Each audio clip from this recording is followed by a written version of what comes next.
Hello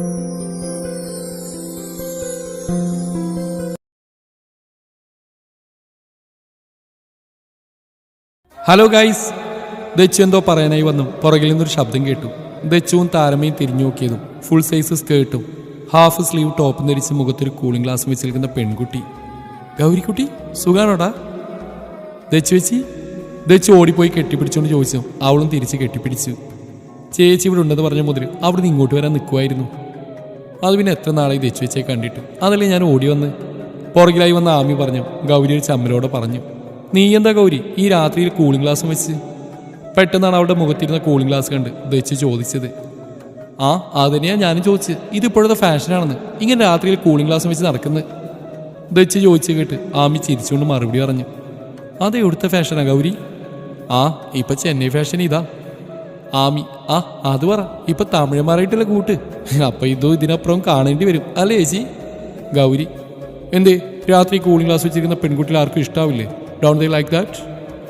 Ami അയ്യോ എല്ലാവർക്കും ഇഷ്ടാവും, ഇനി അതിന് തുള്ളണ്ട. വാ ചേച്ചി നമുക്ക് റൂമിൽ നിന്ന് വിശേഷങ്ങൾ പറയാം. അതും പറഞ്ഞുകൊണ്ട് ആമി ഗൗരിയെയും തെച്ചുവിനെയും വലിച്ചുകൊണ്ട് റൂമിലേക്ക് നടന്നു. അവിടെ എങ്ങനെയുണ്ട് മാധവേട്ട വിശേഷം? ഏട്ടനിപ്പോൾ എങ്ങനെയുണ്ട്? അതുപോലെ തന്നെ വലിയ മാറ്റമൊന്നുമില്ല, ഇനി ആയുർവേദം ഒന്ന് പരീക്ഷിക്കാമെന്ന് കരുതണു. അകത്തേക്ക് കയറി മാധവിനോട് താരമ്മ ചോദിച്ചതും അയാൾ വിഷമത്തോടെ പറഞ്ഞുകൊണ്ട് റൂമിലേക്ക് പോയി. അത് കണ്ട് താരമ്മയും ഒരു നെടുവീർപ്പോടെ ജോലിയിലേക്ക് തിരിഞ്ഞു. താരമ്മയുടെ സഹോദരനാണ് ഗൗരിയുടെ അച്ഛൻ. കഴിഞ്ഞ വർഷം ഒരു ആക്സിഡന്റിൽ അയാളുടെ ഒരു വശം തളർന്നുപോയി. ഇപ്പം ആയുർവേദം നോക്കാൻ ഇരിക്കുവാണ്. നീ ഇന്ന് ഇവിടെയാണോ? അതെ, അമ്മയുടെ കയ്യിൽ നിന്ന് സ്പെഷ്യൽ പെർമിഷൻ വാങ്ങിയാൽ വന്നത്. ദച്ചു ചോദിച്ചതും ഗൗരി വലിയ കാര്യം പോലെ പറഞ്ഞു. പിന്നെ പറ ചേച്ചി കുട്ടി, എന്തൊക്കെ വിശേഷങ്ങൾ? എന്ത് വിശേഷം, 2 മാസം കൂടി കഴിഞ്ഞ എക്സാമായി. അത് കഴിഞ്ഞാൽ ബാംഗ്ലൂരിനോട്ട് ഇവിടെ പറഞ്ഞ് നാട്ടിൽ ചേക്കായിരുന്നു. ഹോസ്റ്റൽ ഫുഡ് കഴിച്ച് മടുത്തു. കട്ടിയിലേക്ക് ചാരിയിരുന്നുകൊണ്ട് ഗൗരി ചോദിച്ചതും ദച്ചു അവൾക്കരികിലേക്ക് ഇരുന്നുകൊണ്ട് പറഞ്ഞു, ഇതിപ്പോൾ ഒരളി ചെന്ന് മദ്ദളത്തിനോട് പറഞ്ഞ പോലെയായി ചേച്ചി നമ്മുടെ അവസ്ഥ. ചേച്ചിക്ക് 2-3 മാസങ്ങൾ കഴിയുമ്പോൾ രക്ഷപ്പെടാം. പക്ഷെ ഞാനോ ഇനി 3 വർഷങ്ങൾ അൺസഹിക്കബിൾ. അതിനി ഇവിടെ പഠിക്കണ്ട, ഹോസ്റ്റലിൽ നിന്ന് പഠിക്കണം എന്ന് പറഞ്ഞാൽ അമ്മാനോട് വഴക്കുണ്ടാക്കി ദൂരേക്ക് പഠിക്കാൻ പോയത് ചേച്ചിയല്ലേ? ഗൗരി പറഞ്ഞു കഴിഞ്ഞതും ആമി ഒരു കളിയാക്കലോടെ പറഞ്ഞു. അതിന് ഞാൻ അറിഞ്ഞു ഹോസ്റ്റൽ ജീവിതം ഇത്രയും ദുരിതാണെന്ന്. ആ ഇനി പറഞ്ഞിട്ട് കാര്യമില്ല, അന്നങ്ങനെ പറഞ്ഞതിൽ ഞാനിപ്പോൾ അതിയായിട്ട് ഖേദിക്കുന്നു. ആമിയുടെ വാക്കുകൾ കേട്ട് കോട്ടിലേക്ക് ചാഞ്ഞ് ഒരു നിരാശയോടെ ഗൗരി പറഞ്ഞതും ദച്ചു ആമി ഒരു പൊട്ടിച്ചിരിയോടെ അവളുടെ അടുത്തേക്ക് ഇരുന്നു. ഇതാണ് പറയുന്നത്, പൊട്ടിയെ ചെട്ടി ചതിച്ച ചെട്ടിയെ ദൈവം ചതിക്കുമെന്ന്. ഡീ നിന്നെ ആമി പറഞ്ഞു കഴിഞ്ഞതും ഗൗരി അവളെ പില്ലോ എടുത്തെറിഞ്ഞു. പിന്നെ 3 കൂടി അവിടെ അംഗം തന്നെ ആയിരുന്നു. അവസാനം താരമ്മ ഒന്ന് ചീത്ത വിളിച്ചതും 3 നല്ല കുട്ടികളായി അത്താഴവും കഴിച്ച് സുഖമായിട്ട് കിടന്നുറങ്ങി.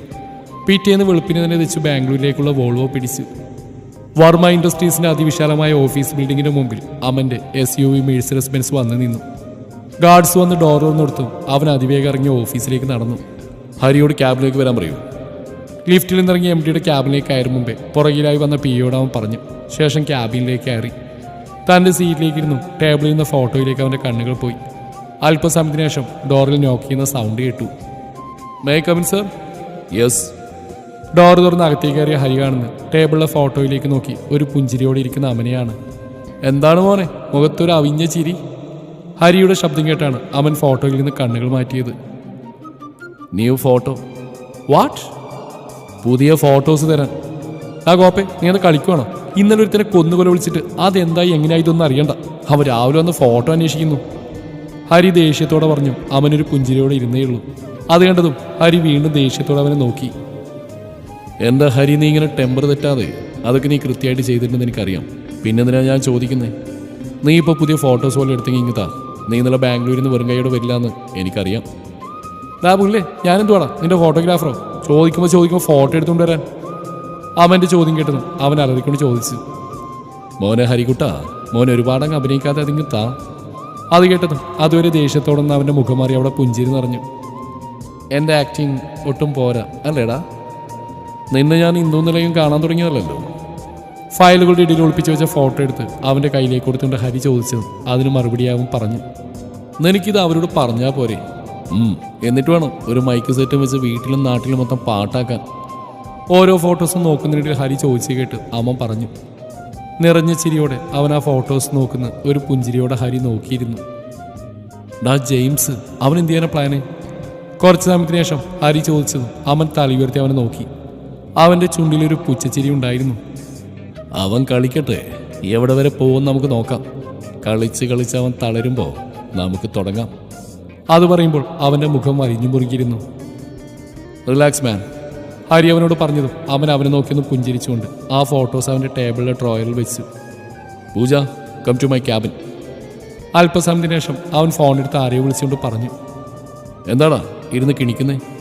മുന്നിലിരിക്കുന്നവൻ്റെ അടക്കി പിടിച്ചിരിയേണ്ടതും അവൻ ദേഷ്യത്തോട് ചോദിച്ചു. അല്ല മോനെ, ഈ കേസിന് നീ എങ്ങനെ കൈകാര്യം ചെയ്യാൻ പ്ലാൻ ഇട്ടിരിക്കുന്നത്? Wait and see. ചുണ്ടിലൊളിപ്പിയ ചിരിയുമായി ഹരി ചോദിച്ചതും ഒരു കണ്ണിറുക്കിക്കൊണ്ട് അവൻ മറുപടി പറഞ്ഞു. May I come in sir? Yes. അല്പസമയത്തിന് ശേഷം വളരെ മോഡേണായ ഒരു പെൺകുട്ടി ക്യാബിനകത്തേക്ക് കയറി വന്നു. പൂജ, ദേവ് ഗ്രൂപ്പ്സുമായിട്ടുള്ള ന്യൂ പ്രൊജക്ടിന്റെ ഡീറ്റെയിൽസ് കറക്റ്റ് ചെയ്ത് മെയിൽ ചെയ്യാൻ പറഞ്ഞിട്ട് എവിടെ? വന്നു കയറിയുടനെ അവൻ ചോദിച്ചതും അവൾ നിന്ന് വിയർക്കാൻ തുടങ്ങി. തന്നോട് ബബ്ബ പഠിക്കാനല്ല പറഞ്ഞേ. Can you tell me to the reason for not mailing? Sir, I forgot it. അവൻ അവൾക്ക് നേരെ അലറിക്കൊണ്ട് പറഞ്ഞു. അവൾ പേടിയോടെ പറഞ്ഞു. Oh really? Does he have any idea that this is his company? Are you are asking him to do everything he wants? അവനൊരു പരിഹാസത്തോടെ ചോദിച്ചത് അവളൊന്നും മിണ്ടാതെ തലകുനിച്ച് നിന്നു. അവളുടെ മനസ്സിൽ അവൻ വഴക്ക് പറയുന്നതിനേക്കാൾ ഉപരി ഹരിയുടെ മുന്നിൽ അപമാനിതയായതാണ് വേദനിപ്പിച്ചത്. I am asking you Pooja, answer me. No sir. അവൻ അവൾക്ക് നേരെ അലറിയത് അവൾ പേടിയോടെ പറഞ്ഞു. നിനക്കൊരു തോന്നലുണ്ട് ഇവിടെ നിന്റെ ഇഷ്ടത്തിന് നടക്കാമെന്ന്. അത് എൻ്റെ അടുത്ത് വേണ്ട. This is the last warning for you. Don't repeat this and the correct file will be on my desk within 10 minutes. Okay sir. Then you may go. അവൻ ദേഷ്യത്തോടെ പറഞ്ഞു. അവൾ അവനെ നോക്കി പുറത്തേക്ക് ഇറങ്ങിപ്പോയി. കലക്കി മോനെ, അവൾക്കൊരു കൊമ്പ് കൂടുതലായിരുന്നു. അത് നീ ഒന്ന് ഒടിച്ച് കൈ കൊടുത്തു. I appreciate you. അവൾ പോയി കഴിഞ്ഞ് അവനെ നോക്കി ഹരി പറഞ്ഞു. അവനൊന്ന് പുഞ്ചിരിക്കുക മാത്രം ചെയ്തു. എന്നാൽ ക്യാബിനിൽ ചെന്ന പൂജ ദേഷ്യം കൊണ്ട് വിറക്കിയായിരുന്നു. അവളുടെ കണ്ണുകളിൽ അമ്മൻ തന്നെ വഴക്ക് പറഞ്ഞപ്പോൾ ഒരു പുച്ഛച്ചിരിയോടെ തന്നെ നോക്കിയിരുന്ന ഹരിയുടെ മുഖമായിരുന്നു. I will show you Sreehari. ഞാൻ അമ്മനെ സ്വന്തമാക്കട്ടെ, അതിനുശേഷം നിനക്കുള്ള ശിക്ഷ തരുന്നതാണ്. അമ്മനെ കൊണ്ട് തന്നെ നിന്നെ ഇവിടുന്ന് പുറത്താക്കും, അവൾ പകയോടെ പറഞ്ഞു. എന്താണ് മോളെ, ഇന്നും വയറു നിറച്ച് കിട്ടിയെന്ന് തോന്നില്ലല്ലോ? ക്യാബിനിലേക്ക് കയറി വന്ന പൂജയുടെ ഫ്രണ്ട് മേഘ ചോദിച്ചു. അവളും ദഹിപ്പിച്ച് നോക്കിക്കൊണ്ട് പൂജ കറക്റ്റ് ചെയ്യാനുള്ള ഫയൽ കയ്യിലെടുത്തു. നീ ഇങ്ങനെ അയാളുടെ പിറകെയാണെന്ന് വാങ്ങിക്കൂട്ടുന്നല്ലാതെ എന്തെങ്കിലും പ്രയോജനമുണ്ടോ പൂജ? അതോ അയാളുടെ മനസ്സിൽ മറ്റൊരു പെണ്ണാണെന്ന് അറിഞ്ഞിട്ടോ? സ്റ്റോപ്പ് ഇറ്റ് മേഘ. ശരിയാ, അവൻ്റെ മനസ്സിൽ മറ്റൊരു പെണ്ണാണെന്ന് അറിഞ്ഞിട്ട് തന്നെയാണ് ഞാൻ ഇങ്ങോട്ട് വന്നിട്ടുണ്ടെങ്കിൽ അവൻ്റെ മനസ്സിൽ നിന്ന് അവൾ വേരോടെ പിഴുതെറിഞ്ഞ് അവിടെ ഞാൻ കയറി പറ്റുക തന്നെ ചെയ്യും. മേഘ പറഞ്ഞു കഴിഞ്ഞു. അവൾ ദേഷ്യത്തോടെ പറഞ്ഞു. ഞാൻ നിന്നെ വിഷമിപ്പിക്കാൻ വേണ്ടി പറഞ്ഞല്ല പൂജ. നിനക്ക് സാറിൻ്റെ സ്വഭാവം അറിയില്ലേ? ശത്രുക്കളെ കൊല്ലാൻ പോലും ഒരു മടിയില്ലാത്തവനാ. ഇവിടെയുള്ള എല്ലാവർക്കും സാറിൻ്റെ പേര് കേൾക്കുമ്പോൾ പോലും പേടിയാ. അപ്പോഴാ നീ ഇഷ്ടം പറഞ്ഞ് ചെല്ലുന്നു.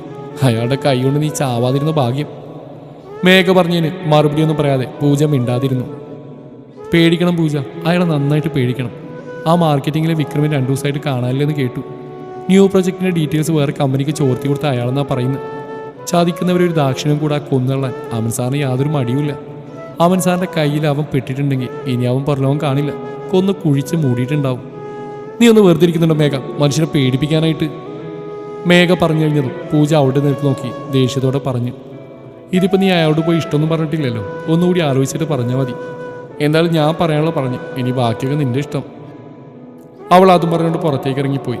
അപ്പോഴും പൂജ അവൾ പറഞ്ഞ് ആലോചിക്കുകയായിരുന്നു. അവൾ പറഞ്ഞ സത്യമായിരിക്കുമോ? വിക്രം സിംഗിനെ സാറ് കൊന്നുവാണോ? ഒന്നും അറിയാൻ വയ്യല്ലോ. അവളൊരു ചിന്തയുടെ കസേരയിലേക്ക് ചാരിയിരുന്നു. എന്നാൽ ഇതൊക്കെ ക്യാബിലെ CCTVയിൽ കൂടി കണ്ട അമ്മൻ്റെയും ശ്രീഹരിയുടെയും മുഖത്ത് ഒരു പൂച്ചച്ചിരിയായിരുന്നു. അമ്മേ! കോളേജ് ഹോസ്റ്റലിന്റെ റൂമിലേക്ക് വന്നു കയറിയതും പുറകിലായി കിട്ടിയ അടിയിൽ ദച്ചു തെറിച്ച് കട്ടിലേക്ക് വീണു. മുതുകിൽ കൈവച്ചുകൊണ്ട് തിരിഞ്ഞു നോക്കിയതും മുന്നിൽ സംഹാരരുദ്രയെ പോലെ നിൽക്കുന്ന ദേവൂട്ടിയാണ് കണ്ടത്. എന്താടി പിശാച്, നീ എന്നെ അടിച്ചു കൊല്ലോ? ദേവൂട്ടിയെ കണ്ടത് അവൾ ദേഷ്യത്തോടെ ചോദിച്ചു. അടിക്കലടി, നിന്നെ ചവിട്ടി കൂട്ടി ഞാൻ. എത്ര ദിവസത്തേക്കും പറഞ്ഞാടി പുല്ല് നീ ഇവിടുന്ന് പോയത്? 2 ദിവസം. എന്നിട്ട് ഇപ്പം എത്ര ദിവസമായിടി? 3 ദിവസം. ഈ 3 ദിവസം ഞാനിവിടെ തനിച്ചായിരുന്നു അറിയില്ലടി നിനക്ക്? പോറടി ചത്തു. അത് കണ്ടതും ദേവ് ഒന്നും മിണ്ടാതെ തിരിഞ്ഞിരുന്നു. എൻ്റെ പൊന്നു ദേവൂട്ടി, ഞാനൊരു ദിവസത്തേക്ക് തന്നെയാണ് പോയത്. പക്ഷെ അവിടെ ചെന്നപ്പോൾ ആമി വിട്ടില്ലടാ, അതല്ലേ ലേറ്റായത്. ദച്ചു ദേവുവിൻ്റെ തോളിലൂടെ കൈയിട്ടുകൊണ്ട് പറഞ്ഞു. അവൾ മുഖം വീർപ്പിച്ച് അതുപോലെ തന്നെ ഇരുന്നു. പേണങ്ങല്ലേടാ? ദേവൂട്ടി മിണ്ടായിരിക്കുന്ന കണ്ടതും അവൾ കൊഞ്ചലോടെ പറഞ്ഞു. എന്നിട്ട് അവൾ ഒന്നും മിണ്ടില്ലെന്ന് കണ്ടതും അവൾ അടുത്തടവ് പുറത്തെടുത്തു. ആ പിണക്കം മാറിയില്ലെങ്കിൽ പിന്നെ ഞാൻ ഇതൊക്കെ ആർക്ക് കൊടുക്കും? എനിക്ക്. ബാഗിൽ നിന്ന് വലിയൊരു കവർ പലഹാരപ്പൊതി കയ്യിലെടുത്തുകൊണ്ട് ദച്ചു ചോദിച്ചതും ദേവു അതിലേക്ക് ചാടി വീണു. ദച്ചു, ഇത് ലാസ്റ്റാ, ഇനി ഇതുപോലെ നീ മുങ്ങിയ പിന്നെ ഞാൻ മിണ്ടത്തില്ല കേട്ടോ. ഓ സമ്മതിച്ചു, നീ ഇപ്പം ഇത് മുഴുവൻ തിന്നു തീർക്ക്, അപ്പോഴേക്കും ഞാനൊന്ന് ഫ്രഷ് ആവട്ടെ. ദേവ് പറഞ്ഞതിന് മറുപടി അറിഞ്ഞുകൊണ്ട് ദച്ച് ടവലും എടുത്ത് വാഷ്റൂമിലേക്ക് കയറി. ഇത് ദേവൂട്ടിയെന്ന ദേവപ്രിയ, ദച്ചുവിൻ്റെ ചങ്ക് കൂട്ടുകാരി കം റൂംമേറ്റ്. മെഡിസിന് പഠിക്കാൻ വന്നപ്പോൾ ദച്ചുവിന് കിട്ടിയ കൂട്ടാണ്. ഇപ്പോൾ ഒരേ മനസ്സും ഒരു ശരീരവുമായി കഴിയുന്നു. ദച്ച് നാട്ടിലേക്ക് പോയപ്പോൾ പുള്ളിക്കാരി ഹോസ്റ്റലിൽ തനിച്ചിരുന്ന് ബോറടിച്ചു. അതുകൊണ്ടാണ് ദച്ച് വന്ന ഉടനെ ഒരു ഫയറിംഗ് നടത്തിയത്. പാവം സില്ലീകൾ. ദച്ച് ഫ്രഷായി വന്നു രണ്ടുപേരും വിശേഷങ്ങളും പറഞ്ഞിരുന്നു. ഇതേ സമയം ബാംഗ്ലൂർ സിറ്റിക്കകത്ത് ഒരു ഫ്ലാറ്റിൽ. ഈ മാളു നാട്ടിൽ നിന്ന് കൊണ്ടുവന്ന ഉപ്പേരി എവിടെയടി? അത് ഞാൻ തിന്നു. തൻ്റെ അടുത്തേക്ക് വന്ന് ചോദിക്കുന്നവനെ മൈൻഡ് ചെയ്യാതെ ടി വിയിൽ നോക്കി ഉപ്പേരി ചവക്കായിരുന്നു മാൻവി എന്ന മാളു. ഇങ്ങോട്ട് താടി, ഇതെന്തെയാ? മാളുവിൻ്റെ കയ്യിലിരിക്കുന്ന ഉപ്പേരി പാത്രം പിടിച്ചു വാങ്ങുന്നതിനിടയിൽ ആരും വിളിച്ചു പറഞ്ഞു. അയ്യടാ, ഇതെന്റെയാ. അവൻ്റെ കൈകൾക്ക് തടയിട്ടുകൊണ്ട് അവളും വിളിച്ചു പറയുന്നുണ്ട്. എന്താടാ ഇവിടെ? രണ്ടിൻ്റെ അടി മൂത്തതും അവിടെ ഘനഗംഭീരമായ ശബ്ദമുയർന്നു. മാളു, നോക്ക് മനുവേട്ട, ഈ ദുഷ്ടന്റെ ഉപ്പേരി മൊത്തം താഴിട്ട് നശിപ്പിച്ചു. ആര്? ഞാനല്ല മനുവേട്ട, ഇവളെ മുഴുവൻ താഴിട്ട്. പാവം, എൻ്റെ ലേഖമ്മ കഷ്ടപ്പെട്ട് എനിക്ക് ഉണ്ടാക്കി തന്ന് വിട്ടതാ. മാളു, അയ്യടാ, എൻ്റെ അമ്മ എനിക്കാ ഉണ്ടാക്കി തന്നേ. ആര്? ഓടി, ഇതെനിക്കുണ്ടാക്കിയതാ. നീ പോടാ മാക്രി, പോടി എരപ്പേ. മനു, ഹോ, ഒന്ന് നിർത്തുന്നുണ്ട് രണ്ടും. ഒരു സമാധാനം തരില്ല. വയസ്സ് 10-23 ഇപ്പോഴും കൊച്ചുകുഞ്ഞുങ്ങളാണെന്നാ വിചാരം. നാളല്ലേ ഇങ്ങനെ കിടന്ന് അടികൂടാൻ? മര്യാദ കൊല്ലം കഴിച്ചിട്ട് പോയി കിടന്നുറങ്ങിക്കോളണം. രണ്ടിനോടായിട്ട് പറഞ്ഞ് മനു റൂമിലേക്ക് പോയതും അതുവരെ ചിരി കടിച്ചു പിടിച്ചിരുന്നവർ പൊട്ടിച്ചിരിച്ചു. രാവിലെ തന്നെ റെഡിയായി ഹോസ്പിറ്റലിലേക്ക് പോയതാണ് ദച്ചുവും ദേവും. ദക്ഷിണ കോട്ട് സ്റ്റെത്തും കയ്യിൽ പിടിച്ചുകൊണ്ട് വരാന്തയിലൂടെ നടക്കുമ്പോഴാണ് പുറകിൽ നിന്നൊരു വിളി കേട്ടത്. ഹായ് മാൻവി, ഒറ്റയ്ക്കേ ഉള്ളൂ? ആരും വന്നില്ലേ? അവൻ അവൻ്റെ ഫ്രണ്ട്സിൻ്റെ കൂടെ പോയി. ഞാൻ ഒറ്റയ്ക്കായി. തങ്ങളുടെ അടുത്തേക്ക് നടന്നു വന്ന മാളുവിനെ നോക്കി ദച്ചു വെച്ചതും അവൾ മറുപടി പറഞ്ഞു. അതിനെന്താ, താൻ ഞങ്ങളുടെ കൂടെ കുടിക്കാം അല്ലേ ദച്ചു? അവളെ നോക്കി ദേവ് പറഞ്ഞു. ദച്ചു അതിന് തലയാട്ടി. അതുകൊണ്ട് മാളു മനോഹരമായിട്ടൊന്ന് ചിരിച്ചു. ദേവ്, മാൻവിയുടെ വീട്ടിലാരൊക്കെയുണ്ട്? മാളു, എല്ലാവരും ഉണ്ട്. അച്ഛൻ, അമ്മ, വല്യച്ഛൻ, വല്യമ്മ, ചെറിയച്ഛൻ, ചെറിയമ്മ, മുത്തശ്ശൻ, മുത്തശ്ശി, ഏട്ടമ്മ, അനിയത്തി, അങ്ങനെ ഒരുപാട് പേരുണ്ട്. ആഹാ, അപ്പം മാൻവിയുടെ ഒരു കൂട്ടുകുടുംബാണല്ലേ? അതേല്ലോ. ആ പിന്നെ ഈ മാൻവിന്ന് ഇങ്ങനെ നീട്ടി വിളിക്കേണ്ട, മാളൂന്ന് വിളിച്ചാൽ മതി. അതെൻ്റെ പെറ്റ് നെയിം. ആഹാ, എന്നാൽ ഞങ്ങളീ നീട്ടി വിളിക്കേണ്ട, എന്നെ ദേവെന്നും ഇവളെ ദച്ചെന്നും വിളിച്ചാൽ മതി. ദേവ് പറഞ്ഞതും ഒരു പുഞ്ചിരിയോടെ അവൾ തലയാട്ടി. 3 പേര് ചിരിച്ചുകൊണ്ട് മുന്നോട്ട് നടന്നു. ദിവസങ്ങൾ ഓരോന്നായി കൊഴിഞ്ഞു വീണുകൊണ്ടിരുന്നു. ഇതിനിടയിൽ ദേവും ദച്ചുവും മാളുമായിട്ട് ഒരുപാട് അടുത്തു.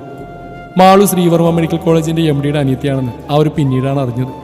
അറിഞ്ഞപ്പോൾ അവരൊന്ന് ഉൾവലിഞ്ഞെങ്കിലും മാളു അതേ ശക്തിയിൽ അവരെ ചേർത്ത് നിർത്തി. ഇതിനിടയിൽ ആരും അവർക്കൊപ്പം ചേർന്നു. ഈ 5 വർഷത്തിനിടയിൽ ബെസ്റ്റ് ഫ്രണ്ട് ആവാതിരുന്നതിൽ അവർക്ക് ഒരുപാട് നിരാശ തോന്നി. ഇതിനിടയിൽ പ്രാക്ടിക്കലും വൈവയും കഴിഞ്ഞു. ഇനി മെയിൻ എക്സാം. അതിനു മുന്നേ 1 മാസം കൂടി സ്റ്റഡി ലീവ് ഉണ്ട്. ഇന്ന് അവരുടെ സെൻഡ് ഓഫ് ആണ്. അതിൻ്റെ ഒരുക്കത്തിലാണ് എല്ലാവരും. നീ ഇത് എവിടെ പോയതാ? ഞാൻ എത്ര നേരമായിട്ട് നോക്കിയിരിക്കുകയാണെന്ന് അറിയോ? ഞാൻ ആ സാരിയുടെ റൂം വരെ പോയതാ. അവളെ സാരി ഉടുപ്പിച്ച് കൊടുക്കണേ ഇന്നലെ എന്നോട് പറഞ്ഞിരുന്നു. വാതിൽ തുറന്ന് അകത്തേക്ക് കയറി ദച്ചുവിനെ നോക്കി ദേവി ചോദിച്ചതും അവൾ അതിന് മറുപടി പറഞ്ഞു. ഉടുക്കാറിയാത്ത എനിക്ക് ഉടുക്കാതിരുന്നൂടെ? എന്തിനാ സാരി പൊക്കി നടക്കുന്നേ? ഹലോ, നമുക്കിത് ബാധക. നിനക്ക് ആദ്യം ഉടുപ്പിച്ച് തന്നിട്ടല്ലേ മഹാഭാവി ഞാൻ അങ്ങോട്ട് പോയത്? അതിനിവിടെ പ്രസക്തി ഇല്ല. നീ എന്നെ കളിയാക്കിൽക്കാതെ ഇതൊന്നും ശരിയാക്കിത്താ. ഈ കുന്ത്രാണ്ട എവിടെ പിടിച്ചാലും കയ്യിൽ നിൽക്കുന്നില്ല. കയ്യിൽ സാരിയുടെ മുന്താണിയും പിടിച്ച് കണ്ണാടിയിൽ കൂടി തിരിഞ്ഞു മറിഞ്ഞ് നോക്കിക്കൊണ്ട് അവൾ ദച്ചുവിനോട് പറഞ്ഞു. അത് കേട്ട് ചിരിച്ചുകൊണ്ട് അവൾ ദേവുവിന് സാരി നേരെയായി കൊടുത്തു. ഇത് ഉടുത്തിടക്കാൻ എന്തൊരു ബുദ്ധിമുട്ടാ ദച്ചു. ഇത് തന്നെയല്ലേ നീ എന്ന് സാരി എടുത്താലും പറയുന്നത്? എന്നാ ഉടുക്കാതിരിക്കോ? അതുമില്ല. കോളേജ് ഗേറ്റ് കടന്ന് അകത്തേക്കായിരുന്നു ദേവ് ചോദിച്ചെന്ന് ദച്ചു പറഞ്ഞു. ദേവു, അത് പിന്നെ എല്ലാവരും എടുക്കുമ്പോൾ എനിക്ക് ഉടുക്കാനൊരു കൊതി, അതാ. ഇതൊക്കെ സഹിക്കണം, ദച്ചു ചിരിച്ചുകൊണ്ട് പറഞ്ഞു. അവൾ മുഖം വീർപ്പിച്ചിരുന്നു. ഇനി അതിന് മുഖം വീർപ്പിക്കണ്ട. ഇന്നൊരു ദിവസത്തെ കാര്യമുള്ളൂ. വാ, അതൊക്കെ നടന്നാൽ മതി. ദച്ചു അവളുടെ കയ്യിൽ പിടിച്ചുകൊണ്ട് പറഞ്ഞു. ദേവ് ചിരിച്ചുകൊണ്ട് അവിടെ കൂടെ നടന്നു. ദേവ്, നീ ഓഡിറ്റോറിയത്തിലേക്ക് പോയിക്കോ, ഞാൻ വാഷ്റൂമിൽ പോയിട്ട് വരാം. ഓക്കെ, പെട്ടെന്ന് വരണം. അതിനൊന്ന് മൂളിക്കൊണ്ട് ദേവ് വാഷ്റൂം ഏരിയയിലേക്ക് നടന്നു. ദച്ചുമാ. ദച്ചു ഓഡിറ്റോറിയത്തിലേക്ക് കയറിയതും പിന്നിൽ കൂടെ വന്ന മാളു അവളെ ചുറ്റിപ്പിടിച്ചുകൊണ്ട് വിളിച്ചു. അവൾ തിരിഞ്ഞു നോക്കിയതും മാളു അവളിൽ നിന്ന് അടിമുടി നോക്കി.